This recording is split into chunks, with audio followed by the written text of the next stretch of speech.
في سبيل الله ولا يخافون لومة لائم ذلك فضل الله يؤتيه من يشاء صدق الله العظيم وصدق رسوله النبي الكريم الأمين ونحن على ذلك لمن الشاهدين والشاكرين والحمد لله رب العالمين إن الله وملائكته يصلون على النبي يا أيها الذين آمنوا صلوا عليه وسلموا تسليما اللهم صل على سيدنا ومولانا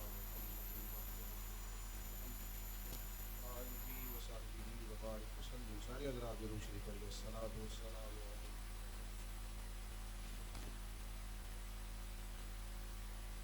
وعلى آلك وأصحابك يا حبيب اللہ. تمام تعریفیں حمد و ثنا اللہ تعالیٰ جل جلالہ کے لیے.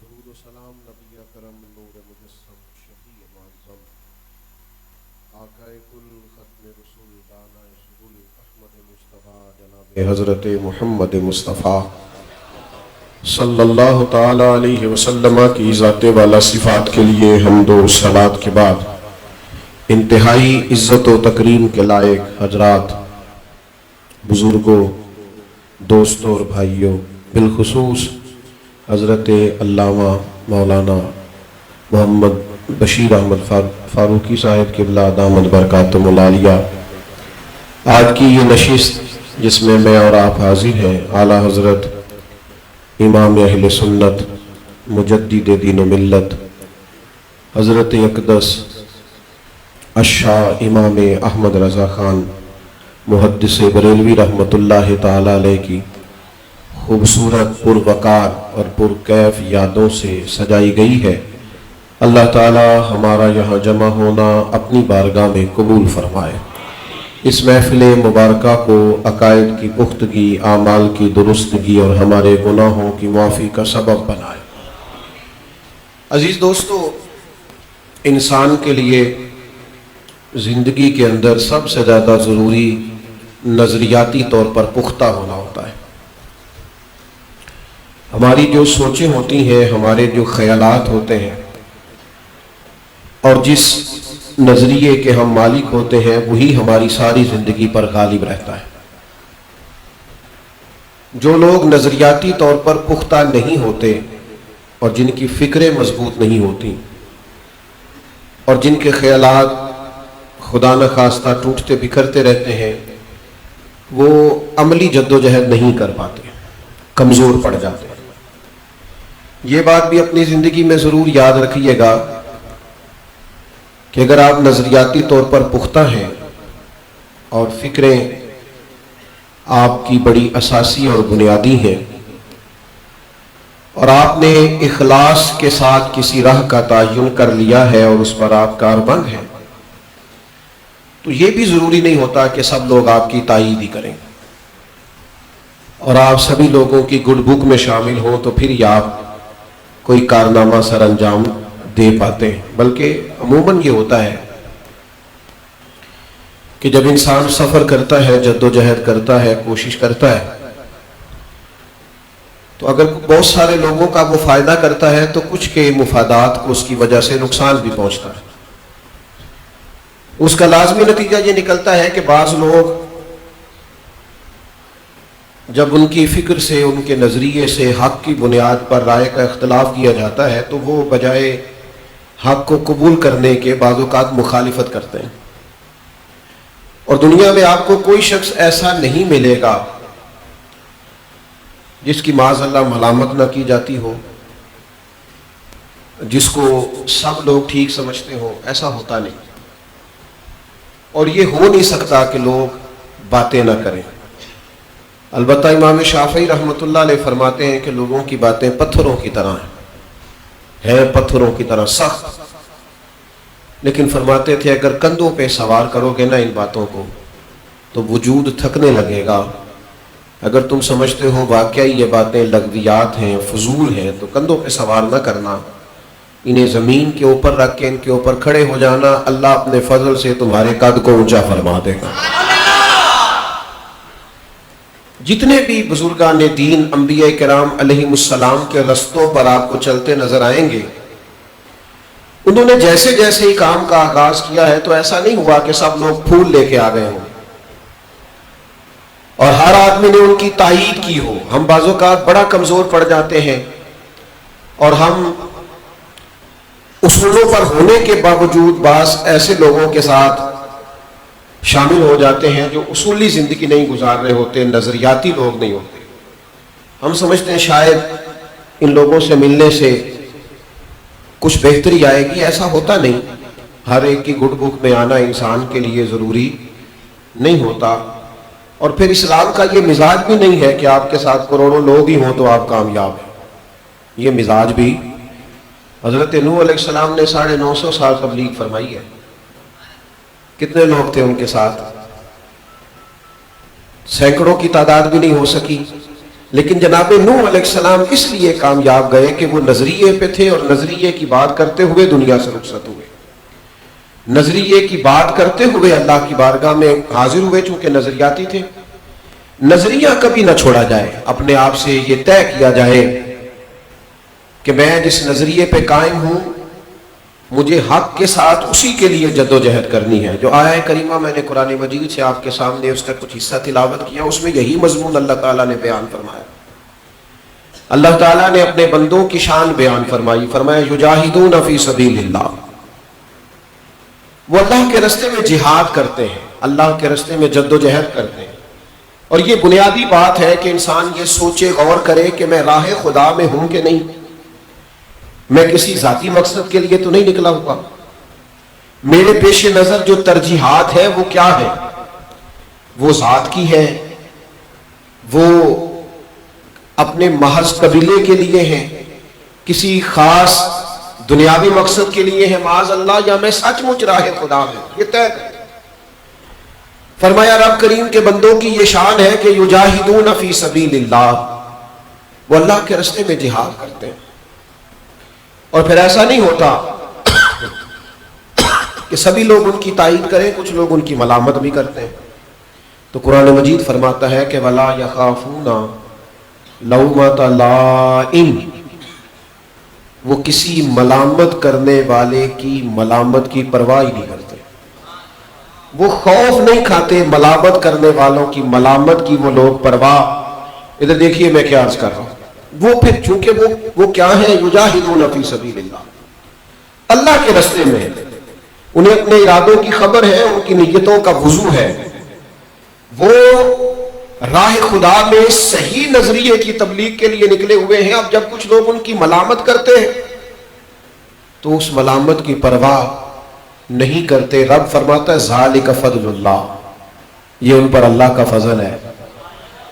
یہ جو وہ پرواہ نہیں کر رہے اور کسی پریشانی کا شکار نہیں ہو رہے اور اللہ کے راستے میں چلے جا رہے ہیں، اور یہ جو انہیں کوئی پرواہ نہیں ہے، کوئی ان کی تائید کرے یا ان پر تنقید کرے، وہ اپنا راستہ لیے ہوئے، یہ ان پر اللہ کا فضل ہے۔ اور یؤتیہ من یشاء، یہ فضل رب جسے چاہتا ہے اس پر عطا فرماتا ہے۔ آپ اپنی راہ کا تعین، ہمارے ہاں یہ ہوتا ہے کہ لوگ ساری زندگی یہ طے ہی نہیں کرتے کہ مجھے نظریاتی طور پر پختہ ہو کر کون سا راستہ اختیار کرنا ہے۔ وہ جس طرح کی کوئی ہوا چلتی ہے، جس طرف کا شور زیادہ ہوتا ہے، بلکہ بعض لوگوں کا یہ خیال ہوتا ہے کہ حالات کا تقاضا یہ تھا، آپ حالات کے تقاضے کے مطابق ضرور بدلیں، اس میں حرج نہیں ہے، لیکن عملی طور پر آپ کسی جد و جہد کا تو تقاضے کے مطابق اظہار کر سکتے ہیں، لیکن تقاضوں کے مطابق نظریات کو تو نہیں نہ بدلا جا سکتا۔ امیر ملت حضرت پیر جماعت علی شاہ صاحب رحمۃ اللہ علیہ فرمایا کرتے تھے، آپ فرمایا کرتے تھے کہ ہر چیز نئی لو، کوئی حرج نہیں، جدید دور کے تقاضوں کے مطابق ہر چیز نئی لو، لیکن فرمایا کرتے تھے دین وہی پرانا رکھنا جس کا معیار تمہیں صحابہ کرام نے عطا فرمایا۔ نظریاتی طور پر کمزور نہ پڑنا، فکریں تمہاری مضبوط رہیں، تمہارا ذہن طاقتور رہے۔ ایک بات اور بھی وہ فرماتے تھے دینی لوگوں کو اللہ تعالیٰ جو کچھ عطا کرتا ہے دین کی برکت سے عطا کرتا ہے۔ بعض چیزیں ہمیں ایسی ملتی ہیں جس کے پیچھے کوئی خاص خدا کی بارگاہ میں کسی خاص عمل پر فضل ہو رہا ہوتا ہے. وہ جدید دور کے تقاضے آتے ہیں تو وہ خاص چیزیں بعض اوقات ہم سے چھوٹ جاتی ہیں. یہ مروان بن حکم کے بارے میں تاریخ بتاتی ہے کہ بہت عبادت گزار تھا, بہت اللہ اللہ کرتا تھا, اور جس وقت اس کے امیر بننے کا اعلان ہوا اس وقت بھی مسجد میں بیٹھ کر قرآن پاک کی تلاوت کر رہا تھا. لیکن جیسے ہی حکومت ہاتھ میں آئی پھر وہ کچھ کیا کہ جو سب تاریخ کا حصہ ہے. اللہ تبارک و تعالیٰ بعض لوگوں کو ان کے کسی خاص نظریے اور خاص عمل کی وجہ سے نوازتا ہے. وہ جو مقبولیت ہوتی ہے اس کے پیچھے ان کی کوئی خاص عاجزی ہوتی ہے, لیکن جیسے جیسے تقاضے بدلتے ہیں وہ میری طرح کے بعض لوگ سمجھتے ہیں کہ شاید مجھے بات بڑی اچھی کرنا آتی ہے, شاید میں باقی لوگوں سے زیادہ جانا جاتا ہوں اور شہرت پاتا ہوں, تو یہ چیزیں پھر کمزور کر دیتی ہیں. شاید عملی طور پر دنیا کی نظر میں انسان طاقتور ہو جائے لیکن وہ روحانی طور پر اپنے آپ کو کمزور محسوس کرتا ہے, کمزوری آنے لگتی ہے اس کی قلبی کیفیات کے اندر. اعلیٰ حضرت امام اہل سنت رحمت اللہ تعالیٰ نے کا کمال یہ ہے کہ فاضل بریلوی نے پرواہ نہیں کی سامنے کون ہے. ملامت کرنے والوں کی ملامت کی پرواہ انہوں نے, ادھر دیکھیے کیا کہہ رہا ہوں, لوگوں کی گڈ بک میں آنے کی کوشش نہیں کی.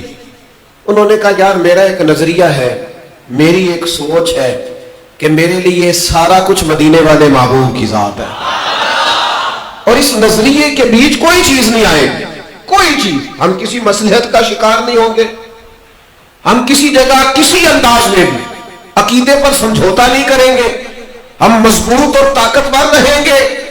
اور وہ خاص سوچ جو صحابہ کرام سے ملی تھی, خاص سوچ, خاص, اسی خاص سوچ پر اعلیٰ حضرت رحمت اللہ علیہ نے فکری پختگی حاصل کی. اگر ان کے حق میں بڑا کچھ لکھا گیا ہے نا,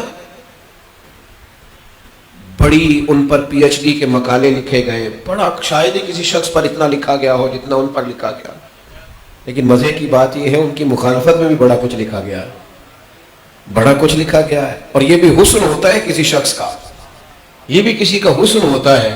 دیکھیں نا, بالکل جو عام آدمی ہو میری طرح, کوئی اس کی حیثیت ہی نہ ہو, اس کا مخالف بھی کوئی نہیں ہوتا, لیکن اگر انسان میدان میں سفر کرے نکلے تو پھر اس کی گاڑی کئی گاڑیوں کو کراس بھی تو کرتی ہے نا. بہت سارے لوگ ایسے ہوتے ہیں جو پریشان بھی تو ہوتے ہیں نا. ان لوگوں کو جینا آتا ہے, یہ اس کا بھی پورا مزہ لیتے ہیں. حضرت شارح بخاری خلیفہ اعلیٰ حضرت مولانا ظفر الدین صاحب بہاری رحمۃ اللہ علیہ نا, آج کل جس طرح یہ مزاج ہے نا ہمارے ہاں, واٹس ایپ بہت آتے ہیں, اور اللہ خیر کرے سب کے ہاتھوں میں موبائل, اور بعد میں شکوہ بھی کرتے ہیں کہ وہ واٹس ایپ کیا تھا آپ نے جواب نہیں دیا. تو بھئی آپ نے ایک واٹس ایپ کیا تھا, ہو سکتا ہے جس کے فون پر آپ نے کیے ہوں اسے کچھ 600-700 آتا ہو روز کا, تو یہ مشکل کام ہوتا ہے بعض اوقات ہر شخص کو بر موقع اور اسی وقت جواب دینا. اور ہو سکتا ہے جس چیز کی آپ فوری طور پر جس کا جواب مانگ رہے ہیں اس کا جواب دیکھنے سوچنے بھی وقت لگتا ہو. اس زمانے میں خطوط آتے تھے اور ایک مستقل کام ہوتا تھا علماء کے لیے خطوط کو دیکھنا, ان میں سوالات ہوتے تھے, ان کے جوابات لکھوانا. تو سارے کاموں سے فارغ ہو کے اعلیٰ حضرت رحمت اللہ علیہ عصر کے بعد خطوط دیکھتے تھے, ان کے جواب املا کرواتے تھے. تو حضرت ظفر الدین بہاری رحمت اللہ علیہ فرماتے ہیں میں ان کی خدمت میں حاضر تھا, تو خط پڑھتے پڑھتے نا ایک خط وہ بھی آیا جس میں معاذ اللہ لوگوں نے اعلیٰ حضرت کو برا بھلا کہا تھا. ہمارا مزاج صرف میٹھی گولیاں کھانے کا ہے, حالانکہ کبھی کبھی کڑوی کو بھی قبول کرنا چاہیے, اس میں بھی لطف ہوتا ہے. اب انہوں نے بہت برا بھلا کہا تھا معاذ اللہ. اب یہ مرید تھے, خلیفہ تھے, اور صحیح والے عقیدت مند تھے, قلبی طور پر چاہتے تھے اعلیٰ حضرت کو. طبیعت پریشان ہوئی, مرجھا گیا مزاج, اور اس قدر زیادہ پریشان ہوئے, اتنے بڑے عالم تھے, کہنے لگے حضور میں ان لوگوں پر مقدمہ کروں گا جنہوں نے میرے شیخ کے بارے میں یہ کہا ہے. یہ جو دین کا علم ہوتا ہے نا, اور یہ جو عقیدے کی پختگی ہوتی ہے, یہ آدمی کو نا ذہنی طور پر طاقتور کر دیتی ہے, بندہ گھبراتا نہیں. اب انہوں نے کہا میں مقدمہ کروں گا اور سخت سست کہوں گا اور میں ان کے خلاف قانونی چارہ جوئی کروں گا. اعلیٰ حضرت مسکرا رہے ہیں. یہ بھی بڑی بات ہوتی ہے, یہ بھی بڑی بات ہوتی ہے کہ انسان بڑے بڑے تحمل سے بردباری سے فرمانے لگے آپ وہاں جائیے, الماری میں کچھ اور خطوط بھی پڑے ذرا نکال لائیے. تو وہ خطوط نکال کے حضرت شارح بخاری لائے تو اب ان خطوط میں بڑے بڑے القابات اعلیٰ حضرت کے بیان کیے گئے. کسی نے کہا برکت العصر ہے، کسی نے کہا مجدد وقت ہے، کسی نے کہا کہ آپ امام وقت ہیں. تو یہ دیکھیے سمجھانے کا خوبصورت طریقہ، بڑی بردباری سے تحمل سے فرمانے لگے مولانا آپ میرے مخالفین پر مقدمہ کرنا چاہتے ہیں نا، اس طرح کریے جنہوں نے میری تعریفیں کی ہیں پہلے ان کو جائیدادیں بانٹے نا، آپ ان کے لیے پہلے انعامات کا اعلان کریں تو پھر ان پر مقدمہ بھی کر لیتے ہیں. اور اتنے سارے لوگ تعریفیں کر رہے ہیں، آپ تعریفیں کرنے والے کو دیکھیں گے یا دو چار تنقید کرنے والوں کو دیکھیں گے؟ میں نا اپنے طلباء کو ایک دن مدرسے میں ایک بات سمجھا رہا تھا، آپ تو ماشاءاللہ سمجھدار لوگ بیٹھے ہیں، ان کو میں سمجھا رہا تھا، مثال دے رہا تھا. میں نے کہا آپ جمعہ پڑھائیں گے کل کو تو بعضوں کا 100/100 نمبر نہیں ملتے آدمی کو. مجمع میں فرض کیجیے آپ کے پاس 100 لوگ آئے ہیں نماز جمعہ پڑھنے کے لیے اور اچانک آپ کی نظر پڑی ہے تو 3 بندے آپ کے مخالف ہیں.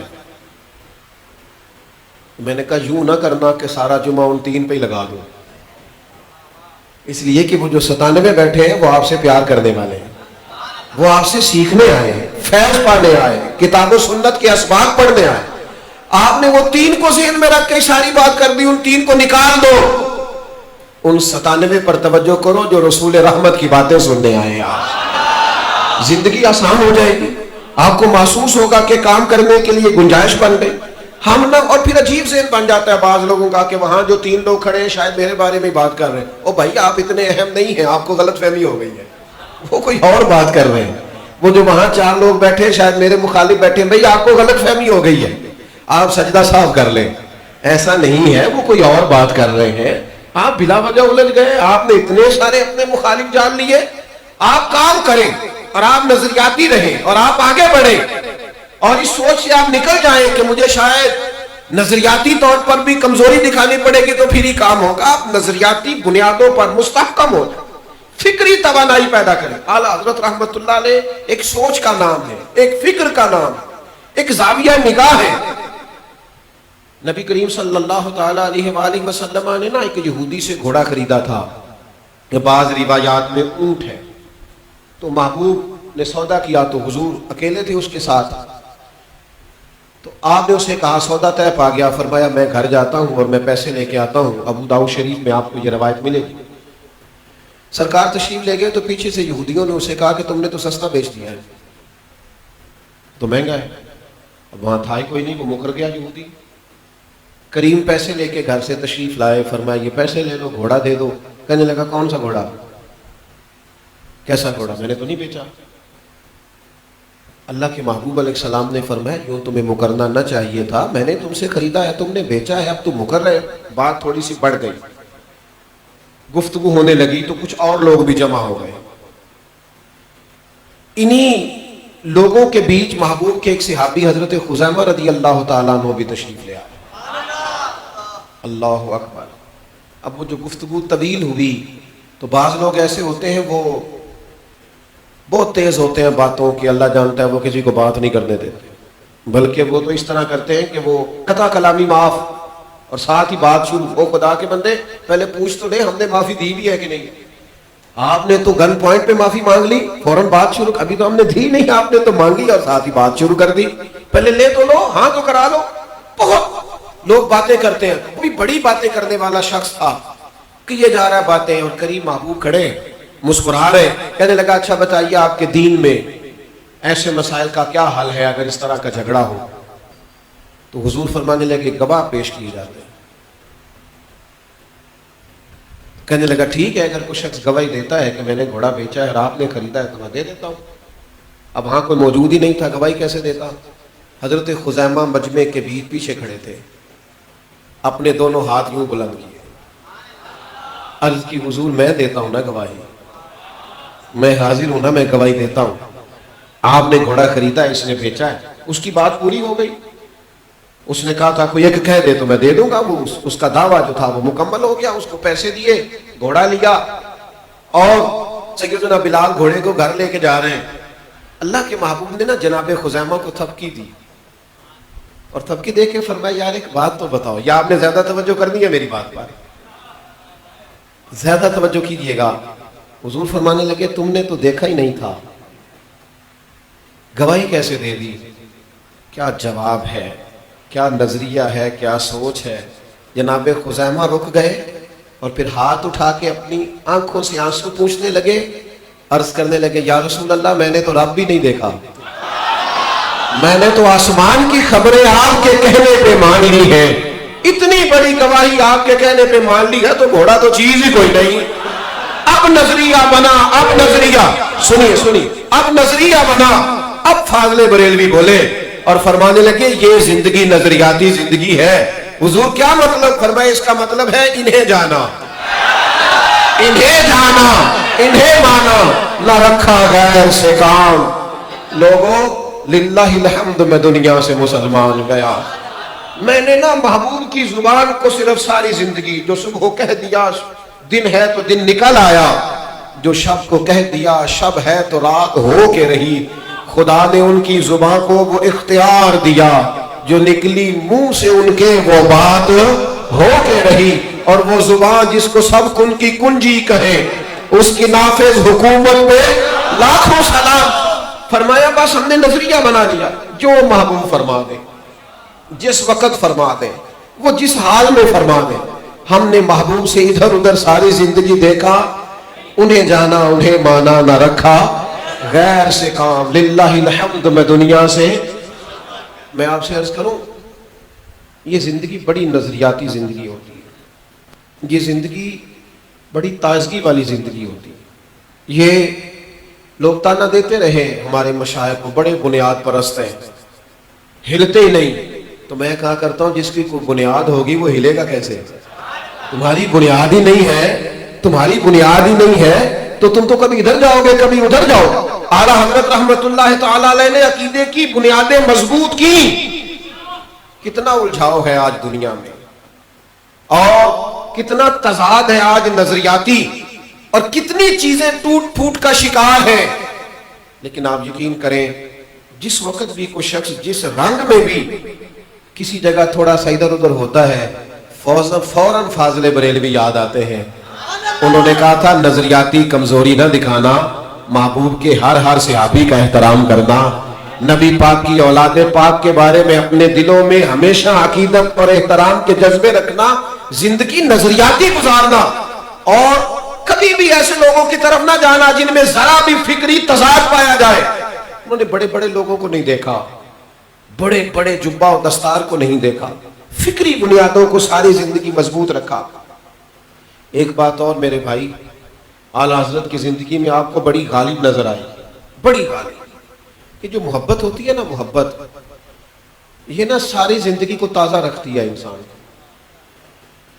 گھر میں کروڑوں روپیہ ہو نا، بچے بھی فرما بردار ہو، ہر چیز موجود ہو، صرف میاں بیوی کے درمیان محبت نہ ہو، کہنے کو یہ ایک سادہ سا لفظ ہے، ہر چیز ہے گھر میں، صرف زوجین کے مابین محبت نہیں ہے تو میرے بھائی گھر کوئی نہیں چلتا، اس گھر میں رہنا مشکل ہو جاتا ہے، انسان سخت تکلیف محسوس کرتا ہے۔ آپ بہت اچھی تنخواہ ہے آپ کی، اور سیلری پیکج بڑا اچھا ہے، اور آنا جانا آپ کے لیے آسان ہے، اور آپ کو بہت زیادہ الاؤنسز بھی ملتے ہیں، لیکن جس جگہ آپ آفس میں کام کرتے ہیں وہاں دائیں بائیں جتنے لوگ ہیں ان سے آپ کی بنتی نہیں، محبت کا رشتہ نہیں۔ یاد رکھنا ساری آسانیوں کے باوجود انسان کا دفتر جانے کو جی یار وہاں گروپنگ بہت ہو گئی ہے، پیار نہیں ہے، اور پھر کام محبت سے کیا جائے تو وہ بندے کو تھکاتا نہیں، اور جب انسان محبت سے کام نہیں کرتا تو طبیعت اکتاتی ہے، بڑی جلدی بندہ تھک جاتا ہے۔ زندگی میں سانس لینے کی بھی بڑی ضرورت ہے، کھانے پینے سونے کی بھی بڑی ضرورت ہے، پر محبت کے بغیر بھی گزارا نہیں ہے۔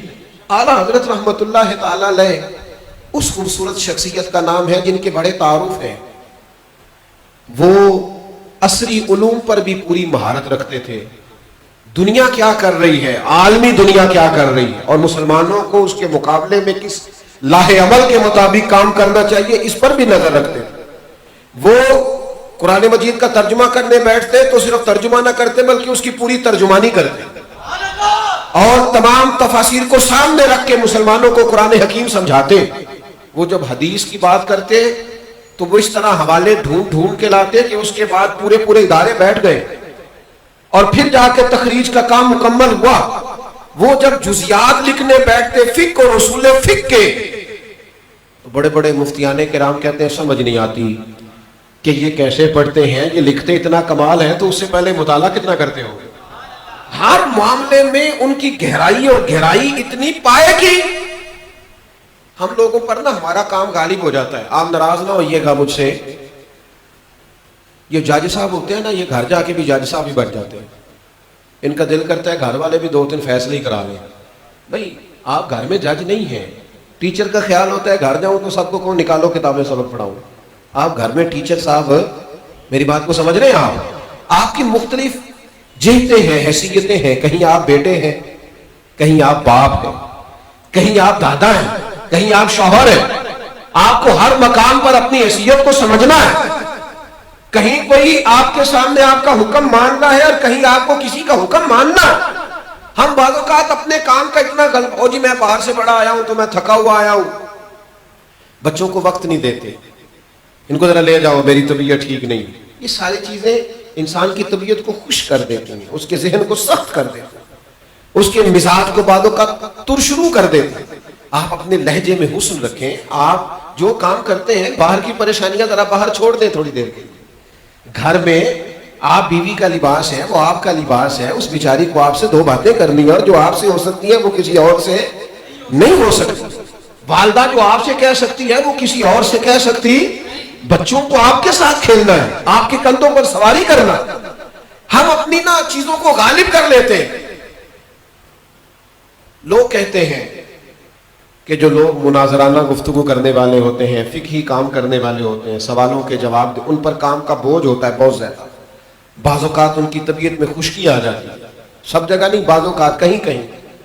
فاضل بریلوی کا کمال یہ ہے کہ اتنے علوم میں مہارت رکھتے تھے پر ان کا تعارف پتہ کیا تھا کہ میں رسول کریم کا غلام ہوں.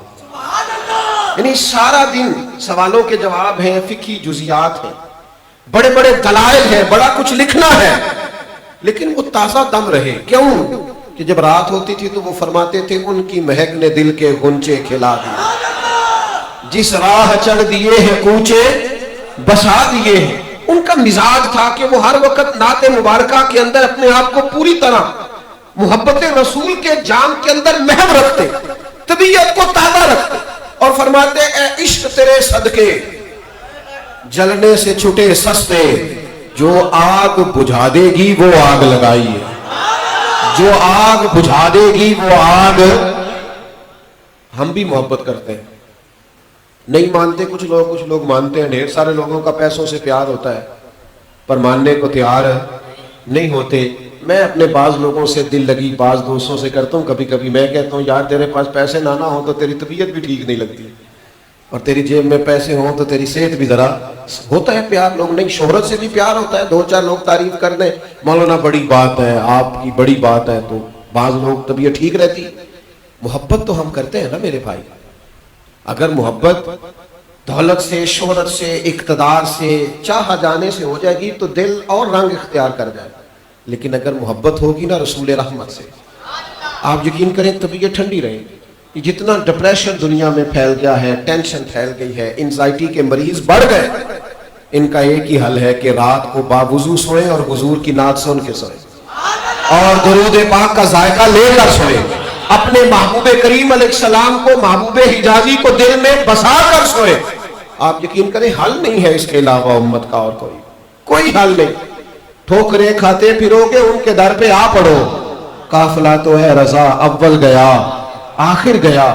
یہ تو میرے عزیز جب تک اس پر پوری طرح اعلیٰ حضرت رحمت اللہ تعالیٰ علیہ کی بابت جب بھی آپ پڑھیں گے نا, آپ کو غلبہ نظر آئے گا حضور کی محبت کا, چاشنی نظر آئے گی نبی پاک علیہ السلام کے پیار کی.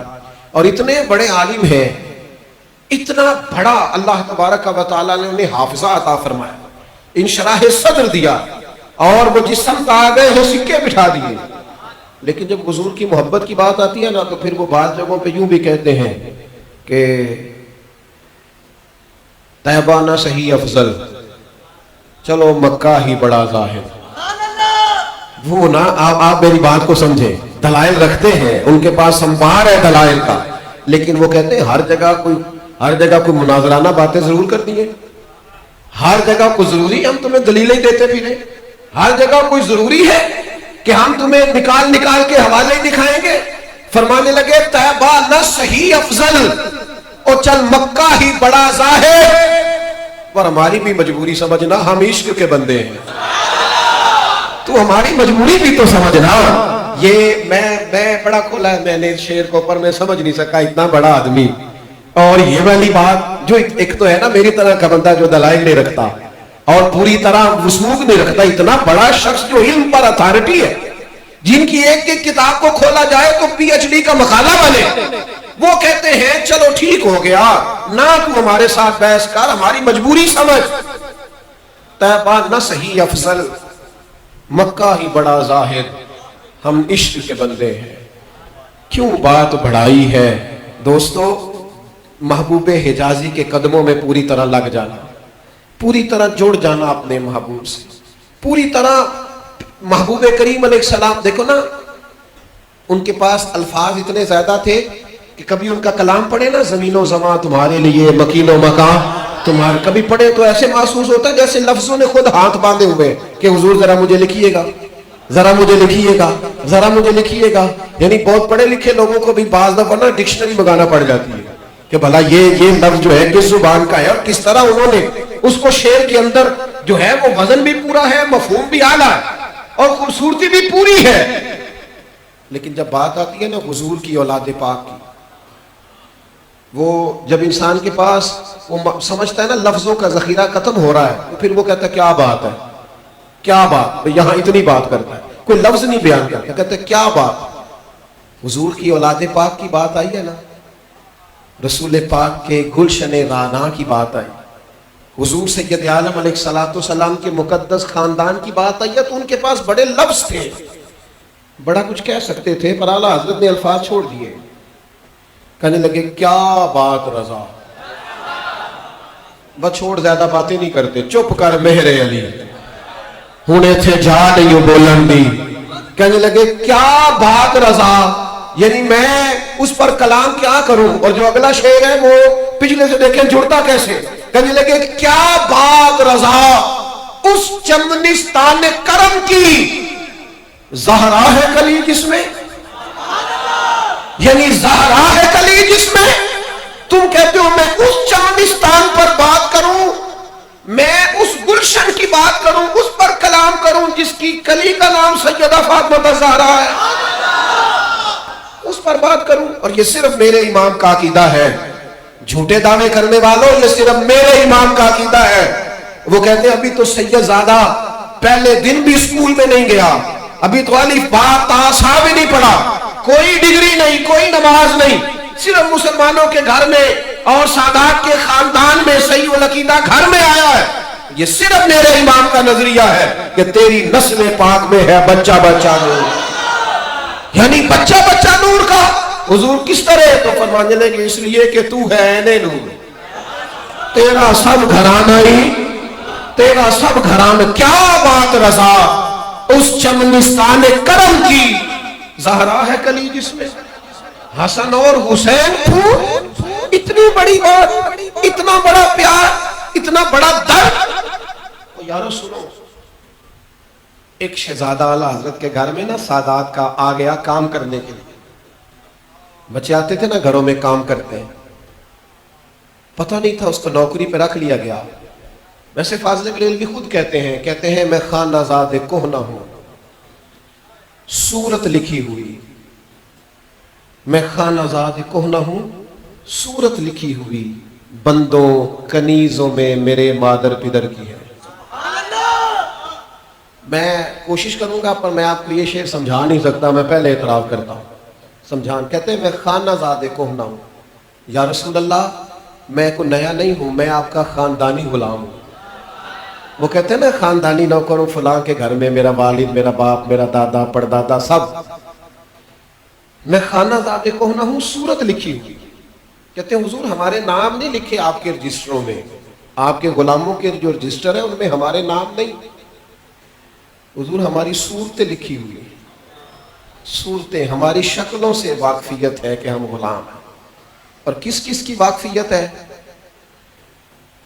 بندوں کنیزوں میں میرے مادر پدر کی ہے. میرے باپ دادا نانا پڑنانا وہ بھی غلام ہیں بندوں میں. اور کنیزوں میں میری ماں، میری نانی، میری دادیاں. بندوں کنیزوں میں میرے مادر پدر کی. حضور ہم تو خاندانی غلام ہیں، نوکری کرتے ہم آپ کے، میرے شروع سے پیچھے سے آپ کے گھر کی غلامی ہے یا رسول اللہ. شہزادہ آ گیا ہے اور سید زادہ ہے، حضور سے نسبت ہے. اور غربت کے ماحول میں اسے کام کرنا ہے، یہاں رکھ لیا گیا. اسی شام اعلیٰ حضرت رحمت اللہ علیہ کو کسی نے بتایا حضور سید ہے. اور یار کہاں، بڑی بڑی تقریریں کرنے والوں کا بھی مزاج کئی دفعہ اور رنگ اختیار کر جاتا ہے. فاضل بریلوی شہزادے کو بلاتے ہیں، فرماتے ہیں مخدوم زادے بتایا نہیں کہ آپ سید ہیں. عرض کی حضور بس وہ ضرورت تھی گھر میں تو میں کام پہ آ گیا. فرمانے لگے جو آپ سے انہوں نے ماہانہ وظیفہ طے کیا ہے وہ بھی ملے گا، اور میرے گھر کے افراد آپ کی خدمت بھی کریں گے چونکہ میں خانہ زادے کو نہ ہوں. صورت لکھی ہوئی. اور کہا شہزادے آپ آرام سے تشریف رکھیں گے، اس گھر میں رہیں گے آپ، جو ہم سے بن پڑے گا ہم آپ کی نوکری. یہ وہ والی زندگی ہے جس زندگی نے پوری طرح، جس طرح گوند لیا جاتا ہے نا آٹا، اس طرح حضور کی محبت میں انہیں گوند لیا تھا پوری طرح. ان کے چاروں جانب پہنا رہتا تھا نبی کریم علیہ السلام کی غلامی کا. او میرے دوستو، کاروبار کے لیے رونے والے لوگ، نوکری کے لیے رونے والے لوگ، عہدوں کے لیے رونے والے لوگ، اور رات کو گھر میں بچوں کو لے جا، میں بڑا پریشان ہوں کاروباری معاملات میں. بچے بھی پریشان ہیں، گھر میں اونچی آواز میں بات نہیں کرتے ہمارا ابا. کبھی تو ایسا ہونا بھائی کہ تو گھر کے اندر رو پڑے اور تیرے بچے آ کر کے پوچھے اماں سے کہ والد کو کیا ہوا، کوئی پریشانی ہے، کوئی تکلیف ہے؟ تو والدہ کہ بیٹا تمہارے والی بات نہیں، تم جاؤ. اماں بتاؤ تو صحیح معاملہ کیا ہے؟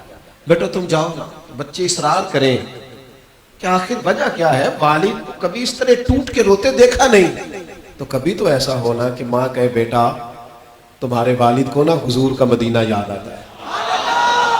ان کے دل میں نا نبی پاک علیہ السلام کے مدینہ منورہ کی جو محبت ہے وہ غلبہ کر جاتا ہے، انہیں وہ یاد آتا ہے. بڑا مشکل ہوتا ہے میری طرح بڑی پگڑی باندھنے والا شخص اور 10-5 اس کے پوسٹر بھی لگتے ہیں اور وہ کسی کے سامنے جھکے اور کسی کی دست بوسی کو جھکے، بڑا مشکل کام ہوتا ہے. لیکن آپ یہ رنگ دیکھیے نا، کوئی شخص بھی مدینہ منورہ سے ہو کے آتا تو اعلیٰ حضرت وقت نکال کے آج خود ملنے کے لیے تشریف لے جاتے، خود جا کے ملتے.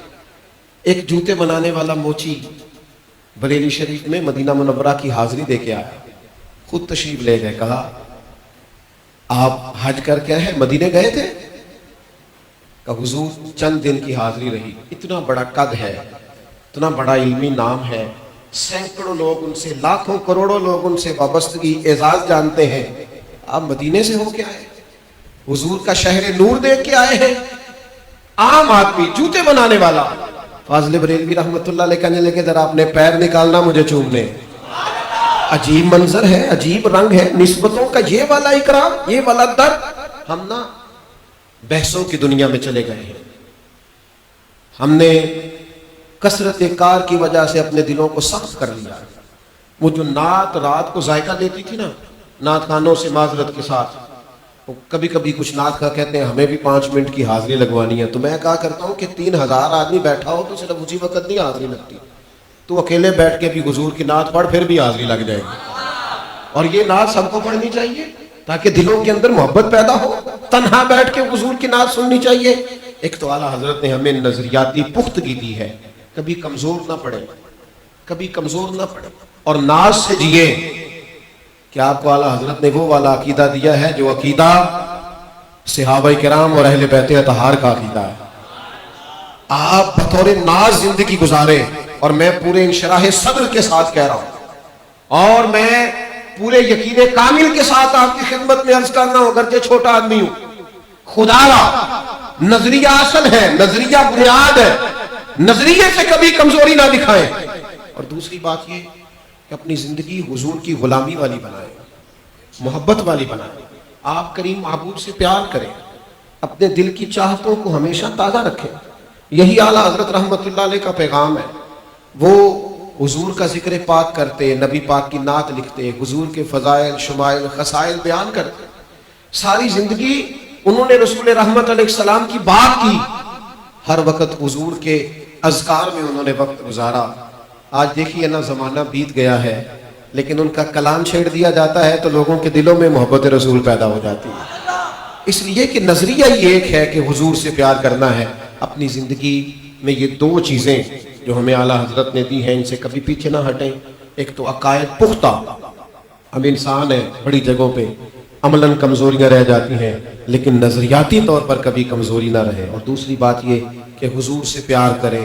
کوئی بھی دنیاوی محبت کبھی اوڑھ لو گے نا، کوئی بھی دنیاوی، دل سخت کرے، آپ کو سمجھ نہیں آئے گی کہ کیا وجہ ہے، میں بور کیوں ہوں، پریشان کیوں ہوں، خیالات کیوں الجھ گئے، یہ سمجھ ہی نہیں آئے گی۔ لیکن اگر یہ ساری دنیا داری سے نکل کر رات کو حضور کی نعتیں، ہمارے بہت بڑے عالم تھے خلیفہ اعلیٰ حضرت مفتی پاکستان سید ابو البرکات شاہ صاحب رحمۃ اللہ، تو جب ظاہری طور پر نظر بہت کمزور ہو گئی تھی اور پڑھا نہیں جاتا تھا اور بیمار تھے، تو کسی شاگرد کے ذمے لگاتے تھے، کہتے تھے کوئی حضور کے فضائل کی کتاب اٹھا کے لاؤ اور نبی پاک کے فضائل مجھے سناؤ۔ کبھی شیخ محقق کی مدارج النبوہ منگا رہے ہیں، کبھی قاضی ایاز کی شفا شریف منگا، فرماتے یہ مجھے سناؤ، حضور کا ذکر سنتا ہوں تو میرا دل ٹھنڈا ہوتا ہے، میری طبیعت میں راحت ہوتی ہے۔ یہ سبق ہمیں ہمارے بزرگوں نے دیا ہے۔ اللہ کی بارگاہ میں دعا کرتا ہوں، بات کہنے میں سمجھانے میں کہیں بھول گیا تو اللہ تعالیٰ درگزر فرمائے، اور جو میں نے کہا اس پر اللہ تعالیٰ ہم سب کو عمل کی توفیق عطا فرمائے۔ وما علینا الا۔ تمام حضرت بیٹھ جائیں، بھی دعا ہوگی حضرت کی، حضرت جان ہی رہے، تمام جتنے بھی احباب ہیں آپ سارے بیٹھ جائیں۔ کل انشاءاللہ مغرب کی نماز کے بعد میمن مسجد گولڈن مارکیٹ میں حضرت کا خطاب ہوگا، تو آپ جتنے احباب تشریف لائیں وہاں بھی شرکت کیجیے گا۔ اور الحمدللہ خصوصی دعا حضرت مولانا بشیر فاروقی صاحب اختتامی دعا فرمائیں گے۔ تمام احباب بیٹھیں اور دعا میں لازمی شرکت کریں۔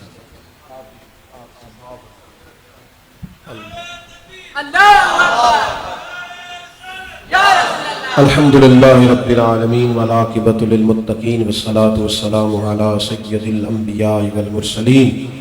اللہ تعالی ہماری اس حاضری کو قبولیت کا شرف عطا فرما۔